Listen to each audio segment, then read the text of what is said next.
al presidente de El Salvador, Nayib Bukele. Ojalá la estadía aquí en Costa Rica haya sido muy placentera y muy pura vida, como decimos nosotros. Y aprovechando que tengo pues a dos presidentes, don Rodrigo, a usted usualmente le hago alguna consulta. Voy a aprovechar que está el mandatario de El Salvador. Gracias, ya tengo la autorización, ¿verdad? Entonces, quería hacerle la consulta, dos preguntas muy puntuales. Esto es porque el método Bukele tiene cerca de 30.000 presos inocentes en su país, según la organización Socorro Jurídico Humanitario. Considera que para evitar la crisis de seguridad que actualmente vive en nuestro país, debería de replicarse el sistema y qué garantiza que una vez que usted salga del poder, pues su método se mantenga. Esa sería una de las preguntas. Apenas me conteste esa, pues haría la segunda. Sí, muchas gracias. Como en todo país democrático siempre hay oposición. Y pues la oposición es nociva y a la vez es sana. Es una de esas paradojas en donde son esas paradojas de la democracia en donde, como decía Winston Churchill, es el mejor sistema que conocemos, ¿verdad? Y entonces en El Salvador tenemos oposición. Esa ONG que usted menciona es una ONG formada por exmiembros del FMLN, que además no solo son oposición del gobierno, digamos, ellos mismos lo dicen, sino que además fueron gobierno 10 años. Fue la década más sangrienta que vivió nuestro país. Llegamos a tener en el gobierno de ellos, de los miembros de Socorro Jurídico, de los que conforman la Junta Directiva de Socorro Jurídico, en su gobierno llegamos a tener 103 homicidios por cada 100.000 habitantes, que es la tasa de homicidios más alta de todo el mundo, más alta que Afganistán, más alta que Irak, más alta que cualquier país de África subsahariana, más África que cualquier lado, más África que toda Latinoamérica, más alta, perdón, que toda Latinoamérica, la más alta del mundo la llegamos a tener en el gobierno de ellos.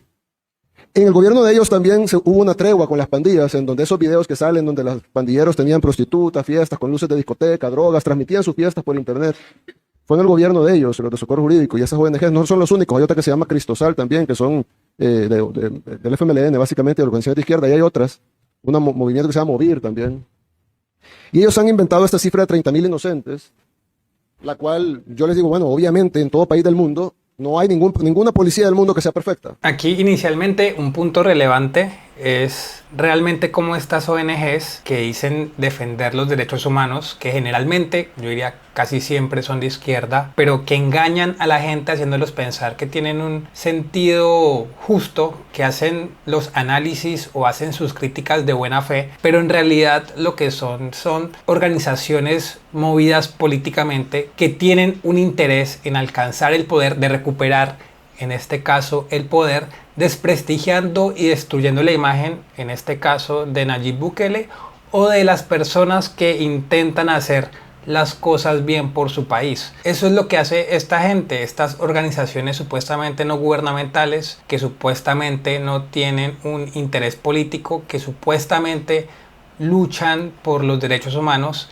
En realidad lo que hacen es querer recuperar lo que perdieron debido a todo el daño que le hicieron a un país. En este caso quieren recuperar el poder para volver a destruir a su país, volver a llevarlo a índices de criminalidad, de asesinatos, de violaciones que ningún otro país en el mundo tenía. Entonces eso es lo que hacen estas organizaciones de izquierda, estas organizaciones supuestamente de los derechos humanos. Por eso a esta gente nunca hay que escucharla con seriedad, nunca hay que tomarlos como una opinión certera, porque uno reconoce, y pasa en El Salvador y pasa a nivel mundial, aquí en Colombia también pasa constantemente y en todo el mundo sucede, de que estas organizaciones de izquierda intentan destruir la imagen de quienes hacen las cosas bien, de quienes luchan por el interés de su pueblo para recuperar el poder, para volver a tener control sobre la gente y volver a destruirla. Entonces cuidado con esas organizaciones, cuidado con ellos, porque son peligrosos, porque contaminan también el pensamiento de la gente. Esos zurdos son de desconfiar, siempre son de tenerles mucho cuidado, mucho cuidado. Y la razón de que no hay ninguna policía del mundo que sea perfecta, y cómo puedo afirmar eso, es porque en todo el mundo hay sistemas judiciales, y hay fiscales, y hay abogados defensores.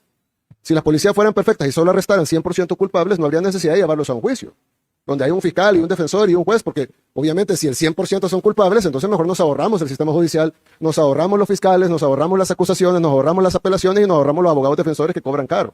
Y la Procuraduría, no tendría sentido que exista, porque pues todos son culpables. Entonces es sabido que en El Salvador, como en Costa Rica, como en Francia, como en Alemania, como en Inglaterra, como en los Estados Unidos, hay inocentes capturados. Eso pasa en todos lados y parece un sistema judicial que los libera. Y me decía un reportero de la BBC, del Reino Unido, me decía, sí, pero sus cifras son mayores que las nuestras. en porcentaje, por supuesto. Y lo claro, porque el Reino Unido no ha sido la capital mundial de los homicidios, éramos nosotros. Y si éramos la capital mundial de los homicidios es porque teníamos el mayor número de homicidas. Y si teníamos el mayor número de homicidas, obviamente tendremos el mayor número de presos homicidas. Y si tenemos el mayor número de presos, pues obviamente habrá un porcentaje de personas inocentes que han sido liberadas en su gran mayoría. Y hemos liberado 7,000 personas.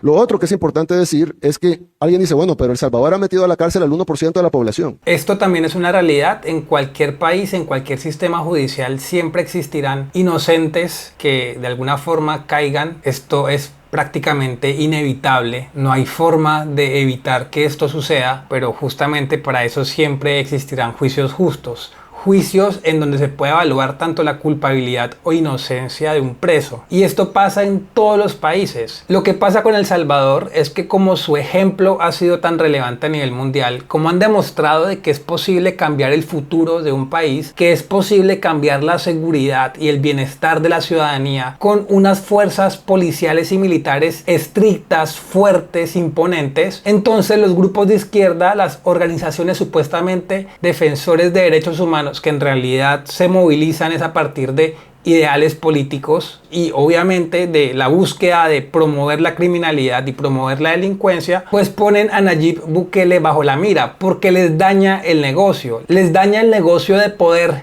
que tenían a través de la política. Entonces lo cuestionan, le cuestionan que existan inocentes que son capturados, aunque eso sea una realidad en cualquier país del mundo. Yo decía, no. Nosotros hemos liberado al 99% de la población que estaba en la cárcel. Alguien dice, bueno, pero El Salvador ha metido a la cárcel al 1% de la población. Yo decía, no. Nosotros hemos liberado al 99% de la población que estaba en la cárcel. Porque en El Salvador todos estaban en la cárcel. Para los que conocen salvadoreños o tienen familia en El Salvador o tienen amigos salvadoreños o si no, pueden preguntarle a medios aliados, etc. Los salvadoreños estaban en la cárcel todos. No podían ir los niños a jugar, no podía alguien caminar por la calle, no podía ir un par de señoritas solas caminando por la calle. Eso era impensable. Iban a ser violadas, les iban a arrancar la cabeza, iban a dejar las cabezas tiradas en un basurero. Entonces, nosotros no metimos preso al 1% de la población, nosotros liberamos al 99%. Y eso es algo que no ven los zurdos, o que lo ven y no lo mencionan, porque no les interesa, y lo menciono en todos los videos, a los zurdos no les interesa el bienestar de la ciudadanía, en general a la clase política. Los políticos de derecha también en general ven por su propio interés, sino que en estos tiempos es mucho más evidente que nunca que la izquierda defiende la criminalidad, que defienden la delincuencia, que defienden la destrucción de su población. Entonces lo que hacen en este caso es enfocarse en ese 1% a quienes supuestamente se les han vulnerado los derechos humanos y no tienen en cuenta y omiten que el 99% de la población hoy vive en paz, hoy vive tranquila. Como dice Bukele, hoy pueden salir a la calle sin ningún problema, algo que antes no podían hacer. Los zurdos manipulan la información, los zurdos lo que hacen es direccionar hacia donde más les convenga la información, para convencer a la gente de que quienes luchan por el pueblo, quienes luchan por los intereses nacionales, son los malos, que son censurables, que son fascistas, que como quieran denominarlos. Eso es generalmente lo que hacen. Y eso es también lo que están haciendo en este caso con Nayib Bukele, porque las críticas que uno siempre ve en contra de Nayib Bukele generalmente son por parte de zurdos que dicen que Bukele supuestamente vulnera los derechos humanos de la ciudadanía. Pero lo que la gente se da cuenta es que esta narrativa va completamente en contra de la realidad, que la realidad es totalmente distinta. Y lo que la realidad marca es que Nayib Bukele lo que ha logrado es mejorar el bienestar de sus ciudadanos. Obviamente las operaciones no son perfectas y pues sin ninguna intención de dañar a una persona inocente, algunos inocentes pues obviamente fueron capturados de la misma manera que lo son en Francia, en Alemania, en Japón y en todos los países del mundo y estamos liberándolos. Ya hemos liberado 8,000 personas y vamos a liberar el 100% de inocentes. Ahora yo le decía a un embajador, no voy a decir de qué país, pero yo le decía a un embajador que me decía eso. Dice, porque hay que acelerar las liberaciones de los inocentes. Y yo le digo, claro, embajador. Pero usted cree que un país que comete error al capturar culpables no va a cometer error al liberar inocentes. Porque el problema es que se liberen, pero si los liberamos se van a ir culpables, ellos van a ir a matar. Y yo le conté un caso en donde, yo le dije, le voy a contar un caso donde el Estado violó a una niña. Me dice, ¿cómo que el Estado violó a una niña? Sí, el Estado violó a una niña de 8 años y la mató. Pero ¿cómo fue así? Yo le digo, bueno, se capturó a un hombre por violación. ¿En qué año, ministro? Perdón, 2008. Se capturó a un hombre por violación en el año 2008. El hombre salió libre, o estuvo preso como 4 o 5 años, sale libre, luego fue capturado de nuevo por violación en el año 2012, Luego salió libre, no le pudieron probar esa segunda violación, a pesar que había estado preso por la primera. Luego fue capturado una tercera vez. ¿O ya la tercera fue la nuestra? No. Luego fue capturado por lesiones a una mujer en el 2014. Y ahí sí fue puesto, ahí sí lo condenaron. No, ahí salió libre de nuevo. Y luego, ya en nuestro gobierno, violó y mató a una niña. Entonces a esa niña, ¿quién la violó y la mató? Ese sujeto, claro, y ahora está cumpliendo una pena y nunca va a salir de la cárcel, nunca. Pero a esa niña también la violó y la mató el Estado. Y era una niña de 8 años. Para los que tienen hijas, piensen, o hermanas, piensen en sus hijas de 8 o de esa edad, que venga un sinvergüenza que estuvo 3 veces capturado por violación y lesiones a mujeres, o sea, un psicópata que odia a las mujeres, que viola a las mujeres, que lesiona a mujeres, el Estado lo protegió sus derechos humanos, lo liberaron 3 veces y terminó violando y matando a una niña hasta que este gobierno no ponderó sus derechos humanos, sino que ponderó los derechos humanos de esa pobre niña que no debió haber sido violada ni asesinada.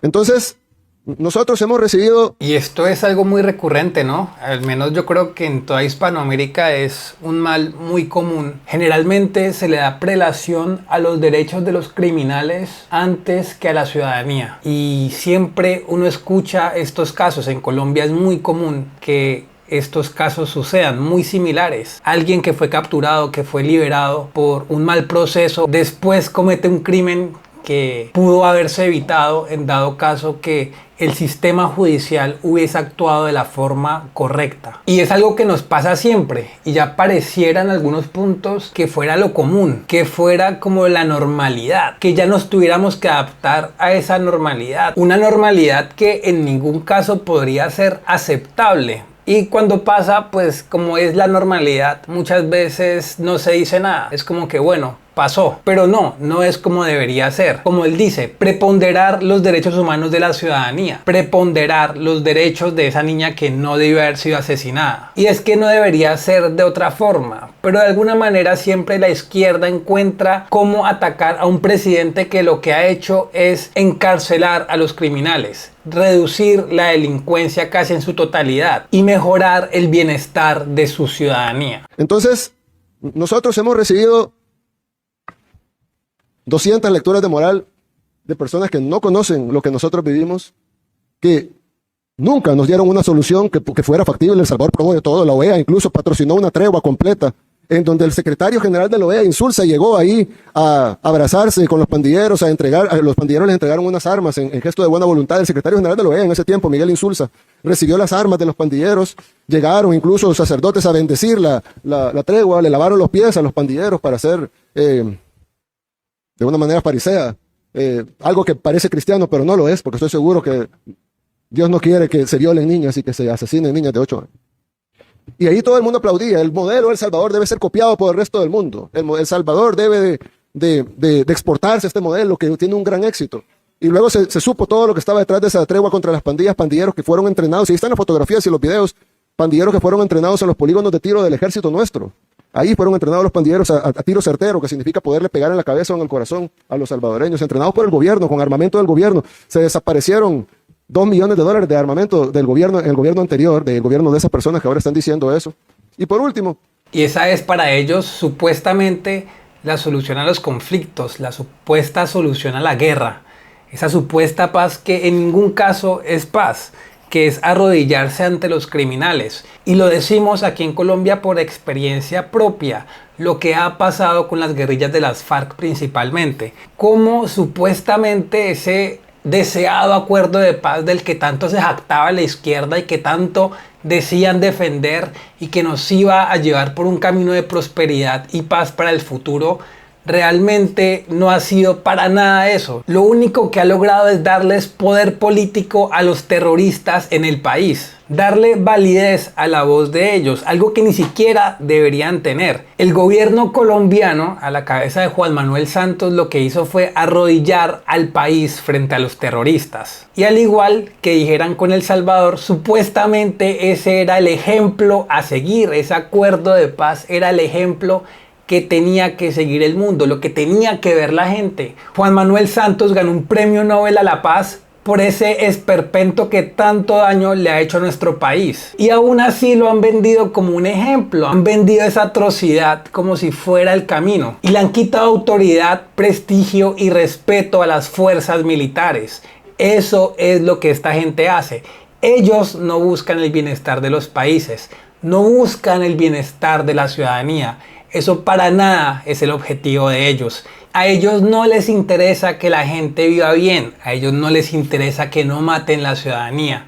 A ellos únicamente les interesa su propio poder, imponer su visión de mundo. Una visión de mundo que no va en línea con el interés de la ciudadanía. Y para esto usan la clase política, usan a los medios de comunicación, usan a los medios de entretenimiento, usan a la academia, a las organizaciones internacionales supuestamente de derechos humanos para imponer esta visión de mundo tan destructiva y tan nociva para la ciudadanía y para las naciones. Toda esta gente no debería tener ningún tipo de credibilidad, más aún cuando nos damos cuenta que un modelo que sí ha sido exitoso para destruir a los criminales, para destruir la inseguridad de un país como el de El Salvador, ha sido tan atacado y prácticamente en ningún caso lo han puesto como un ejemplo a seguir, porque saben que cuando la ciudadanía tiene decisión, cuando la ciudadanía tiene bienestar, ellos pierden el poder. Yo les digo que me den la lista de los 30.000 y que me digan cómo llegaron ellos a esa deducción sin haber, porque dicen hay que hacer juicio, ellos son de los que dicen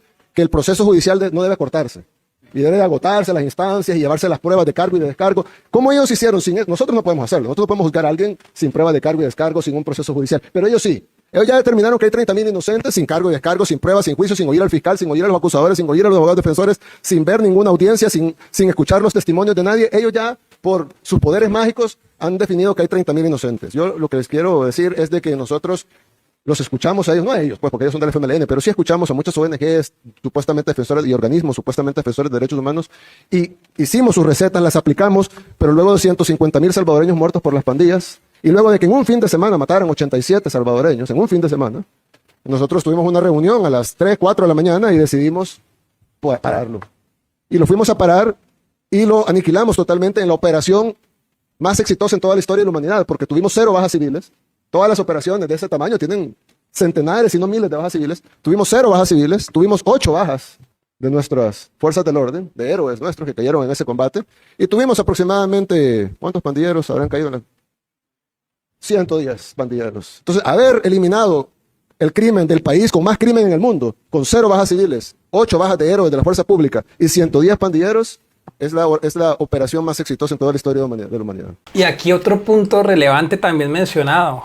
Hablan de 30.000 inocentes y él dice, pues que me den la lista, ¿no? ¿Cómo llegaron a determinar ese número? Y será seguramente un número que se expanda. Si pierden la autoridad desde los medios de comunicación y le dan, o si la izquierda en algún momento alcanza el poder, seguramente vayan a imponer este número en el relato oficial. Y eso es generalmente lo que hace la izquierda. Eso es generalmente lo que hacen a través de los medios de comunicación y a través de la clase política. Imponer números irreales, imponer números totalmente incomprobables porque no los van a comprobar, porque no existen, básicamente porque no existen. Y esta lista de 30.000 pues es un fantasma realmente. Únicamente existe en el relato que tienen los zurdos. Y esto pasa siempre. En Colombia tenemos un caso similar del cual muchas veces no se puede hablar y son los 6.402 casos de falsos positivos que supuestamente hubo en el gobierno de Álvaro Uribe. Ese también es un relato creado por la izquierda. Son números que no existen, que convencen a la gente de que son una realidad y lo ponen prácticamente como un hecho que no puede ser discutido, pero que no existe, no es real. Y casos así suceden en todo el mundo. Cuando Nayib Bukele se vaya de la presidencia de El Salvador y regresen al poder estas figuras que tanto daño le hicieron a su país, lo que van a hacer a continuación va a ser imponer en el relato números falsos. Y eso se los puedo garantizar, porque es lo que hacen ellos, es lo que han hecho históricamente. Esto es una realidad y puede comprobarse prácticamente en cualquier país. Desde el país que me estén viendo pueden comprobar esto fácilmente. En donde hay una figura política que ha defendido a la ciudadanía, que ha defendido la seguridad y cómo después de salir del poder le han creado un número imaginario. Han creado un relato alrededor de esa figura con un número imaginario que nunca existió, que nunca fue real y que no es comprobable, pero que hace parte del relato oficial. Deben tener cuidado cuando ese momento llegue porque van a intentar engañarlos, van a intentar convencerlos de que lo que hizo Nayib Bukele estuvo mal. Así el día de hoy ustedes sepan que lo que en realidad él ha hecho es mejorar el nivel de vida de su ciudadanía. Y les digo esto porque siempre ha pasado en todo el mundo. Y dudo que esta sea la excepción, a menos de que sepan mantener esos ideales en el poder. Ese fue el video de hoy. Si les gustó, no olviden dejar un like, compartir y suscribirse. Y nos veremos en una próxima ocasión. Chau.